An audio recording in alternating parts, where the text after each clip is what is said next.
Hello and welcome back to English Today, the only live TV program where you can learn the English language. And let me tell you what happens here.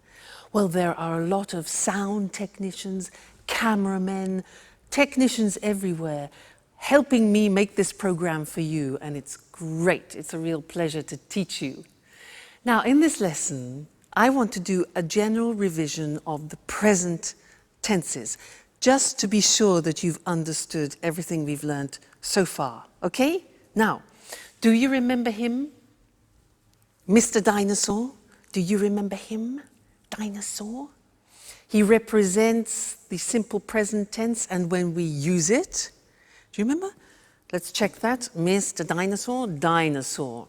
These letters represent the beginning of frequency adverbs. Do you remember them? Let me remind you. O is often.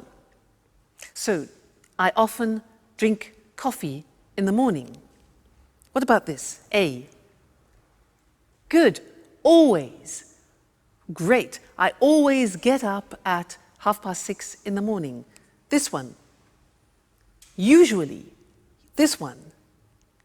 Rarely. Rarely. Difficult pronunciation. This one. Sometimes. Great. This one. Never. Okay. And this one here. Every day. So remember, dinosaur, this is when we use the simple present for habitual actions, actions that repeat themselves with the frequency adverbs. Now, do you remember also him? Mr. Snake. He is to remind you about third person. I like, you like, he likes, she likes, it likes. Often we forget to put the S on the third person. He's here to remind you. And also the auxiliaries, does. Negative, doesn't. Okay, so Mr. Dinosaur, Mr. Snake, simple present. Great.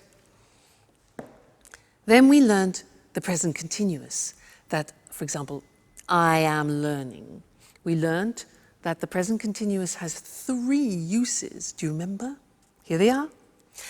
Now, something happening now, we're learning English now. Then, at the moment, something happening around the present. At the moment, I'm learning yoga, for example. And then, for a future plan. Tomorrow, I'm going to Paris. So the 3 uses of the present continuous. All right? Great. Let's go to the screen and check those once more. So, we said simple present is when we talk about activities or routines which take place on a regular basis. Mr. Dinosaur, Mr. Snakes. Examples, he goes to work every day, Mr. Snake. She gets up at 7 o'clock. And the question, where do you live? So auxiliaries do, does, doesn't, don't, okay? Great. Then the present continuous, we use it for something happening now, at the moment, and in the future. So the examples are, I'm reading An Italian Affair this month, for example. They're cooking dinner now, and she's meeting with Jack tomorrow. Okay? So you really are truly experts about the present tense now. So keep practicing that, keep using it, and then it'll really go into your heads. And I look forward to seeing you and to teaching you some more things about the English language very soon. So take care. Bye.